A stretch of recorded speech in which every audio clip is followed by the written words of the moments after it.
Hapa zamani za kale chini katika kabisa kuwa palikuwepo filmu ya kuvutia, jina lake ni Fapro, producer wa HAMU STUDIO. Ubu turi kuri seti bana, tugiye gutangira kuri ya season yacu tukiriho bita ese ninjye.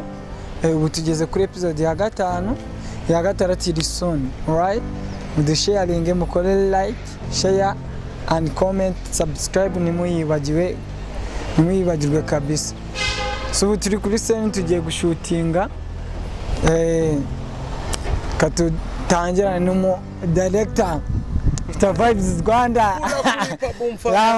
My brother. Meze bite, turi kumwe na producer uyu nguyu nyine ibintu byose biba byagenze neza, niwe uburi behind the camera, niwe uburi mu bintu byose nyine kugira ngo bigende neza. Reka twakire audio maker.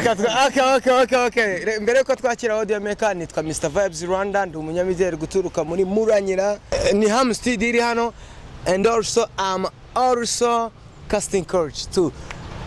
Guess what? Hano mfite umuhungu wacu aratwibwira, azwi nka audio maker. He's the best of the best. Aratwibwira na kibindi turabikomeza nyuma. So reka tubanze tumukubita amatwi, tubanze twumva dukubita ibigambo shwa. Dutemo. Karibu my brother. Hello my fam. Mr. Neighbor 250. Abandi audio maker wa HAMU Studio. Yes sir. Okay, arabitwibwirira ni umujene nawe turamuhata n'ibibazo kabisa, ajya agira isoni tu. Dore niyo mpamvu ari guseka. Dore ari karumye. Yes sir, ni karibu twibwire imbuga zawe, ukora gute, bimeze gute nyine audio maker se niko kazi kawe gasanzwe. So you gonna tell us the big journey of you. Okay, njyewe nyine kuri TikTok na IG nkoresha Mr. Neighbor 250. Yes sir. Ibi bya audio maker ni ibintu nsanzwe nkora mu buzima bwanjye, ni nabyo nize tu. Okay. No kuvuga ngo nyine niyo life yawe tu. Niyo life yanjye. Ibi niyo bigucanze ubigenza ute? Ibintu iyo bigucanze nyine bigenza ute tu?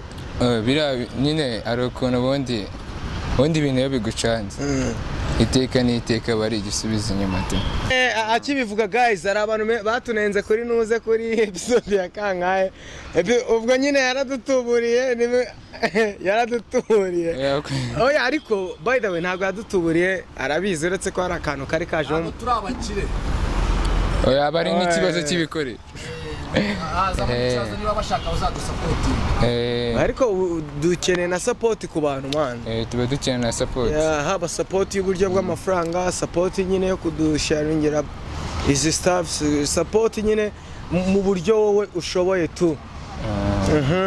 So reka tugaruke kuri Neighbor 250, yitwa audio maker. Ngiye mwita audio maker. Neighbor 250 wenda ni izina rye, ariko I like to call him hey Mr. Audio Maker. Yamaze kubyakira. So audio maker ni ese utubwiye ko nyine nakazi kawe, no kuvuga ngo bishobora ko ari byo bintu bigutunze. Ugereranyije na filime yacu n'uburyo dusora nyine n'ibikoresho dufite, utekereza ko hari ikintu tubura cya danger, cyangwa turabura ko ahubwo ari ukomeza kuzamura ubumenyi kugira ngo nyine uzamure standard y'ibikoresho dukoresha nubwo byaba ari bike, cyangwa se hari ibindi bikoresho dukeneye? Ni ukuvuga ngo sinzi niba wumvise ikibazo cyanjye. Ese niwo ukeneye kongera ubumenyi ku bikoresho dufite, cyangwa dukeneye kongera ibikoresho? Ubumenyi bwo burahari, ahubwo ari igihe aba ari n'ikibazo cy'ibikoresho. Hakazamo nyine ibikoresho biri hasi, ndetse ubundi amajwi n'ubundi si yagenda neza. Ntabwo bishoboka. Igikoresho cyo cya kamera kirahari, ariko amajwi turi hasi. Ni nka bya bintu bavuga ngo umwana ari muto ntabwo yakikorera sima tu. Nibibaho. Sibyo? Ako dufite cameraman. Uriya cameraman ntabwo yabyize. Ngaho ukora akantu turebe ko wabyize sha. Umva birekere twemeye. Aho njyaga question man, kuki tamumbarije ikibazo se Mr. Ngwino umubaze Mr. Neighbor man. Ngwino umubaze man kamera nyashi. Yewe ngiye mfite ibibazo. Yes sir. bro ni neza se genda kwemera cyane man dukora utuntu twa danger turenze tukankoma ahubwo kucya kwita Mr Neighbor kuki wowe wise Mr Neighbor tu Mr Neighbor ibintu n'abantu niyo mpamvu rero udafite abaturanyi cyangwa abantu ntabwo byavamo nta kintu wageraho kabisa umva nanjye niswe Mr Neighbor wa kintu ndumva nyine n'ubundi na Mr Vibes Rwanda ni izina rimwe na Mr Neighbor ni irindi kuko ibintu n'abantu tu mubaze ikindi kibazo ako kabazo nkunda kukabaza abantu benshi nkakubaza warize neza uri umunyeshuri umeze neza ufunzemo boko wiga hehe ariko ubundi imbere ya byose njye hano yiga muri tekinike ibintu byinshi ni ibintu wize ibi ngibi cyangwa ni ibi bino bintu narabyize ni ibintu wize tu okay kankubaze none ufashe uri kubyumva ufashe kabiri uri kubyumva umva ya mibare ya mane kagiye guseka wewe kagiye guseka kamaze niba arizo umuntu uri kubyumva ufashe kabiri ahubwo ndi kukibagirwa ufashe 20 uri kubyumva ukagabanya 0 n'igice kimwe bibyara kangahe bibyara infinity ukagabanya 20 ukagabanya 0 n'igice kimwe bibyara 200 20 ugabanyije 0 n'igice kimwe bibyara 200 ibyo bintu turabyemeranya niba utanabyemera nzane telefone babitubwira muri comment 20 ugabanyije 0 n'igice kimwe bibyara 200 umva abantu bajya muri comment iyo bintu ubikora kabisa muri comment umuntu ashaka kumbwira impamvu ushaka gufata umubare nka 20 muto wagabanya nene ukanawugabanya pana no kuongeraho ukagabanya 0 n'igice kimwe bikabyara 200 indi filosofi irimo aho ni iyi harimo filosofi nyinshi cyane ahubwo ntago umuntu ashaka kubyumva kuko uri umuswa n'umuswa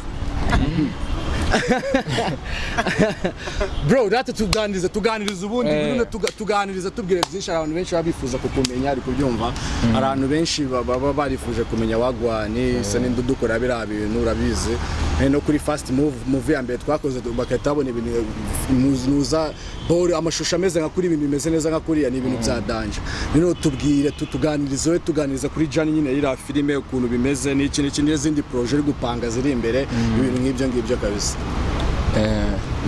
nje ubundi bintu ukoze nyine ubikunze tu akenshi biza neza kandi noneho bikuze n'abantu nyine mugira communication nyinshi bya danger n'ubu turi inshuti nshobora kuvuga ati yenda ibi byagenze nabo ukanyumva kwana kujya gukora abakire umukire ushobora no kwanga kumubwira foto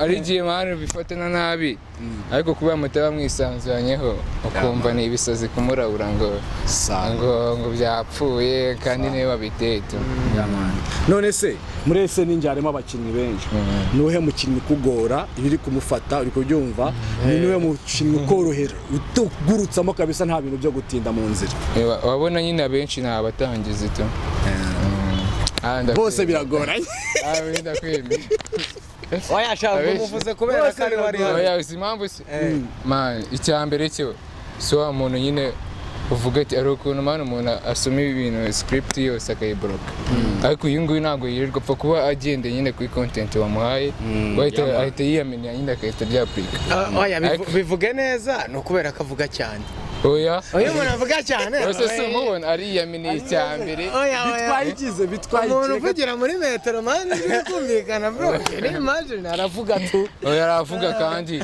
man wagira ngo amenyereye nyine kamutu natwe biba bitugoye ubwo muri make mwisikiradi oya ni umuntu mani wagira ngo ni impano Vibuzi agira ishyari n'ibintu bisanzwe turamuzi ni umunyeshyari ntabwo ari ibintu bya danje Vibuzi n'umutindeho ni umunyeshyari oya nta shyari rihari man Mr. Vibe. Yes sir. Jereka mfite ikintu bita burning question. Mfite ikibazo nyine kiri strange. Ikibazo mfite nyine ntago kiri serious tu. Ikibazo kiri strange kandi ntago kiri serious. Nyine ni bya bintu nyine bitari serious. Crazy but true. Niye mpamvu utekereza ko igiti bakisi igiti. Niye mpamvu utekereza igiti bakisi igiti. Kurumva bigoranye ariko uzi impamvu se man nose kuki umuntu bamwisumura oya nyine impamvu umuntu bamwise umuntu nuko ari mugari n'igiti rero kirashibuka paka ewa n'igiti impamvu bakize igiti nuko kigira imizi kandi kirashibuka rero niba ubyanga umburanye nawe tubwire impamvu wa mugani uvuga impamvu bakize igiti nuko kigira imizi kikagira sitemu n'ibibabi hejuru niyo mpamvu ari igiti none si bwo ntago wenda itaje yo si ihagaze inyi ese etaje igira amaguru ikagira mbwira umuntu uri kubyumva impamvu bamwise umuntu ukagira amaguru igihimba amaboko n'umutwe uri kubyumva none si inkende